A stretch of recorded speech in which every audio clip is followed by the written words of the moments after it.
Imagine moving into a neighborhood you thought would finally bring peace, quiet streets, friendly neighbors, and the promise of safety. But instead, you find yourself trapped in a war over something you never expected: your loyal companion. That's exactly what happened to Sarah, a young woman who had already endured years of personal battles.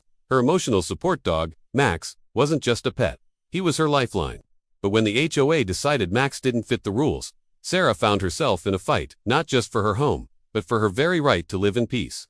What started as a simple letter in her mailbox soon spiraled into a storm that would expose the HOA's cruelty and test how far one homeowner was willing to go for justice. Sarah had bought her townhouse after saving for nearly 6 years. For her, it was more than property. It was independence, a place to finally heal. Life hadn't been easy. After a traumatic accident years ago, she battled anxiety and depression. The one constant that helped her recover was Max, her golden retriever. Max wasn't just any dog. He was her certified therapy companion, trained to calm her during panic attacks and give her the confidence to face daily challenges. At first, everything seemed fine. The neighbors adored Max. Children would run up to pet him, and even elderly residents would stop on their evening walks just to say hello. Sarah felt a sense of belonging she hadn't experienced in years. But peace never lasts long when an HOA is involved. One sunny morning, Sarah returned home from a grocery run and noticed a bright orange slip taped to her front door. At first, she thought it was a delivery notice, but when she read it, her heart dropped. Violation, unauthorized pet. Immediate action required. The letter went on to state that the HOA had strict weight restrictions for pets. According to the rules, dogs in the community could not exceed 25 pounds. Max, being a full-grown golden retriever, was over 60 pounds. The letter demanded that she remove him from the property within 30 days or face escalating fines of $200 per week. Sarah froze on her doorstep, clutching the letter. Her therapy dog, the one thing that kept her grounded, was now being treated like a nuisance. The next evening, she attended the HOA board meeting, clutching Max's certification papers. The small room smelled of coffee and old carpet. At the head of the table sat Mr. Thompson, the HOA president, a man with a stern face and a reputation for being obsessed with rules. Sarah calmly explained her situation. She shared that Max was a certified emotional support animal, fully protected under the Fair Housing Act. She even handed them documents from her doctor.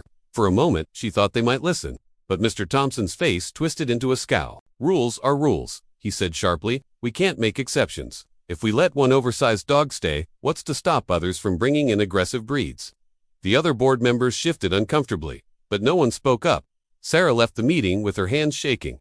Within days, the fines started. Letters flooded her mailbox. Some warned of daily penalties, others threatened legal action. Neighbors whispered about how the girl in 4B was breaking the rules. A few even stopped greeting her on their morning walks. But it didn't stop there. She soon realized the HOA had instructed the community's security patrol to report every time Max was seen outside. Sarah noticed men with clipboards watching her when she took Max on walks. She even received photos of Max taped to her door with the word violation scribbled across them. Her sanctuary was turning into a nightmare. One evening, when Sarah sat on her porch holding Max close, her neighbor Linda walked over. Linda was an older woman who had always been kind. She lowered her voice and said, "Sarah, don't let them scare you. I've seen this before. They bully people who don't fight back. But you have rights, and I can help you prove it." Sarah's heart raced. For the first time, she felt she wasn't completely alone in this fight. But what Sarah didn't know was that the battle with the HOA was about to escalate in ways she couldn't imagine. And Max's future in the neighborhood would hang in the balance. Sarah didn't sleep much that night. Every time she closed her eyes, she pictured Max being taken away, his golden fur fading down the street while she stood powerless on the porch. She couldn't let it happen. The next morning, fueled by equal parts fear and determination, she began researching her rights. Hours passed as she read article after article, and soon she realized Linda was right. Under federal law, housing providers were required to make reasonable accommodations for emotional support animals, regardless of HOA rules. Armed with this knowledge, Sarah drafted a letter to the HOA. She attached copies of Max's certification, her doctor's note, and highlighted passages from the Fair Housing Act itself. She wrote, firmly but respectfully, making it clear she expected them to stop the harassment and remove all fines immediately. With a deep breath, she slipped the envelope into the HOA's drop box, praying they would finally back down. Days passed with no reply. Then one evening, Sarah returned home to find not relief, but a fresh notice taped to her door. This time, the tone was harsher. The board claimed her documents were insufficient and repeated their demand that Max be removed. At the bottom, bold red letters declared, "Final warning before legal action." Her stomach dropped. She felt cornered. That night, she called Linda in tears. Linda listened patiently, then said, Honey, it's time to stop playing nice. These people think you're an easy target. But I've seen neighbors take them to court and win. You need an attorney. The very next week, Sarah met with a lawyer who specialized in housing discrimination cases. The attorney, Mr. Patel, was calm and reassuring. After reviewing her documents, he leaned back in his chair and said, "They don't have a leg to stand on. You're protected by federal law. If they keep this up, they'll be the ones paying you." For the first time in weeks, Sarah smiled. But the HOA wasn't finished. Instead of retreating, they doubled their efforts. Security patrols followed her more aggressively. One morning, she found her trash cans overturned with another violation notice stuffed inside. On another occasion, a board member actually confronted her mid-walk, pointing at Max and shouting, "Every day you keep that dog here is another fine." Neighbors began avoiding her altogether, afraid to be seen siding with the rule. The pressure was suffocating, but Sarah held her ground. She filed a formal complaint with the Department of Housing and Urban Development, with Mr. Patel guiding every step. Linda stayed by her side, often walking with Sarah and Max just so she wouldn't feel so alone. Still, there were nights when Sarah broke down in tears, clutching Max like a lifeline. The stress made her anxiety worse, but every time Max rested his head on her lap, she remembered why she was fighting. She wasn't just standing up for herself. She was standing up for everyone in that neighborhood who had ever been bullied into silence by the HOA. Then came the day that changed everything. A certified letter arrived at her door. Her hands trembled as she opened it, half expecting another threat. But instead, it was a notice that a federal investigator had been assigned to review her case. The HOA would soon be required to justify their actions, not to Sarah, but to the law itself. For the first time, it wasn't Sarah who felt cornered. It was the HOA. The weeks leading up to the investigation felt like a storm waiting to break. Sarah could see the tension in the neighborhood. Board members whispered during their evening walks, darting nervous glances her way. The once smug HOA president avoided her altogether, no longer daring to confront her in public.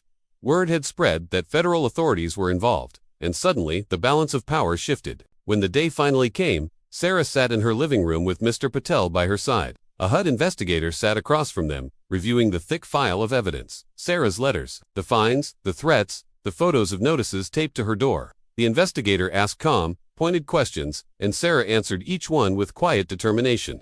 At one point, she lifted Max onto her lap. The dog rested his chin on her arm, the very picture of why she was fighting. The HOA representatives arrived late and flustered. Their stack of papers was thin compared to Sarah's file. They stammered through their explanations, claiming they were simply enforcing community standards. But every excuse unraveled under the investigator's questions. Did you receive her medical documentation? Yes, but did you continue to issue fines after receiving it? Silence. By the end of the meeting, it was clear who stood on the right side of the law. The investigator closed his folder and said, "This appears to be a textbook case of discrimination. Further action will be recommended." Sarah's heart leaped, not just from relief, but from vindication. For weeks she had been treated like a criminal in her own neighborhood. Now, the truth was undeniable. The fallout came fast. The HOA received an official notice that their actions had violated federal law. They were ordered to drop all fines, cease harassment immediately, and attend mandatory training on housing rights. To add insult to injury, the HOA had to pay a settlement that covered Sarah's legal fees, and then some. The very money they had wasted chasing her became the funds that freed her from financial strain. Neighbors who had once avoided her began stopping by again, offering quiet congratulations. Some even confessed they had faced bullying from the HOA themselves, but never had the courage to fight back. Sarah had unknowingly become a symbol of resistance. One evening, as the sun set over the quiet cul-de-sac, Sarah sat on her porch with Linda. Max played happily in the grass, free and unbothered. Linda smiled and said, "You did it, honey. You stood up to them, and you won." Sarah nodded, her chest swelling with pride. "I wasn't just fighting for me," she said softly, watching Max chase a butterfly. "I was fighting for everyone who deserves to feel safe in their own home." The war with the HOA was over, and Sarah had come out stronger. She hadn't just protected her dog. She had reminded an entire neighborhood that no one is above the law, not even those who claim to enforce it. And as Max curled up at her feet, Sarah realized she finally felt something she hadn't in months: peace.